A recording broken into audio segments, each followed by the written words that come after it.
Breaking news చూస్తున్నాం. కాసేపట్లో లోక్సభ అభ్యర్థుల తొలి జాబితాను బీజేపీ హైకమాండ్ విడుదల చేయనుంది.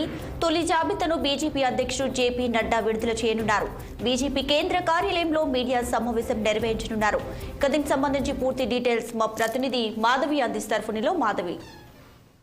దీపికా థ్యాంక్స్. తెలంగాణలో దాదాపుగా 7 సీట్లు ఖరారైనట్టుగా తెలుస్తుంది. మరి కాసేపట్లో ఈ జాబితాను అయితే విడుదల చేయబోతున్నారు. అంతకు ముందుగా మనకు అందిన సమాచారం ప్రకారంగా 3 సిట్టింగ్ ఎంపీలు ఎవరైతే ఉన్నారో సిట్టింగ్ స్థానాలను చేసి అంటే సికింద్రాబాద్ నుండి కిషన్ రెడ్డి, కరీంనగర్ నుండి బండి సంజయ్, నిజామాబాద్ నుండి ధర్మపురి అరవింద్ ఈ 3 స్థానాలను ఖరారు చేసినట్టుగా తెలుస్తుంది. అలాగే ఇప్పుడు ఉస్కాంతలో మల్కాజిగిరి అలాగే మహబూబ్ నగర్ ని పెండింగ్ లో పెట్టినట్టుగా తెలుస్తుంది.